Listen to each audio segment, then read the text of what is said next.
안녕하세요. 어프리치입니다. 오늘은 많은 분들이 절세 전략으로 알고 계시는 감액배당에 대해 이야기해보려고 합니다. 그런데 감액배당 정말 절세가 맞는 걸까요? 오늘 그 오해와 진실 그리고 숨겨진 기회비용까지 명확하게 파헤쳐 보겠습니다. 결론부터 말씀드리겠습니다. 감액배당은 엄밀히 말해 절세 전략이 아닙니다.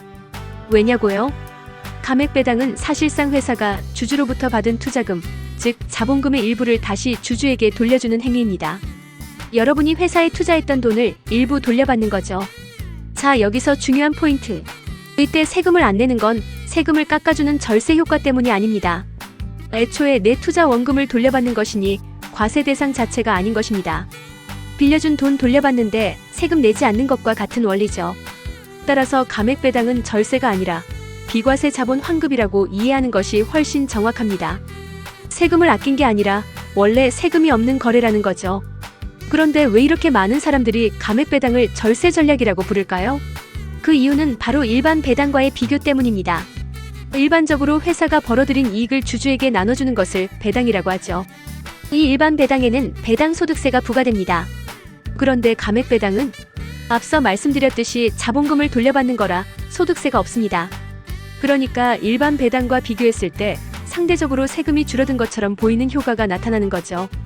그래서 시장에서는 편의상 절세 전략이라고 부르는 경우가 많습니다. 하지만 이건 상대적인 표현일 뿐 감액배당의 본질은 어디까지나 자기 돈, 즉 투자금을 찾아오는 것입니다. 자, 감액배당이 세금이 없다는 건 알겠는데 그럼 무조건 좋은 걸까요? 여기서 반드시 고려해야 할 것이 바로 기회비용입니다. 감액배당은 회사의 자본금을 줄여서 주주에게 돌려주는 거라고 했죠.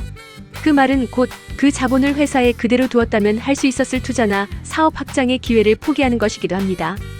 회사는 성장 동력을 일부 잃을 수 있고 돈을 돌려받은 주주는 이제 그 돈을 개인이 직접 운용해야 합니다.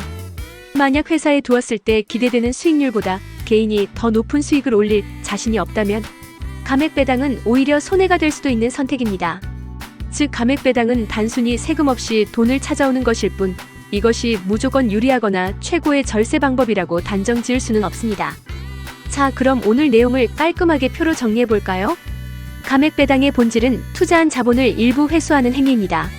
세금 문제를 살펴보면 절세라기보다는 비과세에 해당합니다. 경제적 효과로는 회사 자본이 축소되어 성장 여력이 감소하고 투자금을 돌려받은 개인은 스스로 투자금을 운용함으로써 책임이 증가하게 됩니다.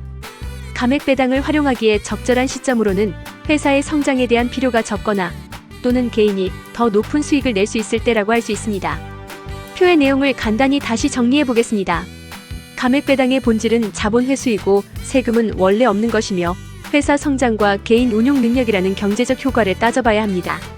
따라서 회사를 더 키울 필요가 없거나 개인이 직접 운용해서 더 큰 수익을 낼 수 있다고 판단될 때 고려해 볼 수 있는 전략인 것이죠. 오늘 내용을 한 문장으로 요약하면 이렇습니다. 감액배당은 절세 전략이 아니라 투자금을 회수하는 방식일 뿐이다. 세금을 안 낸다고 해서 무조건 이익은 아니며 자본 효율성과 기회비용을 함께 고려해야 한다. 네, 이렇게 보면 감액배당은 단순한 절세 수단이라기보다는 회사의 성장 단계와 주주의 자산 운용 계획을 종합적으로 고려한 기업 전략 또는 자산 전략의 일부로 보는 것이 훨씬 정확하고 정교한 접근이라고 할 수 있겠습니다. 오늘 감액배당에 대한 오해가 좀 풀리셨나요? 단순히 세금 없다는 말에 현혹되기보다 그 본질과 기회비용까지 꼼꼼히 따져보는 현명한 투자자가 되시길 바랍니다. 오늘 영상이 유익하셨다면 좋아요와 구독 꼭 눌러주시고요. 궁금한 점이나 다른 의견은 언제든지 댓글로 남겨주세요. 시청해주셔서 감사합니다.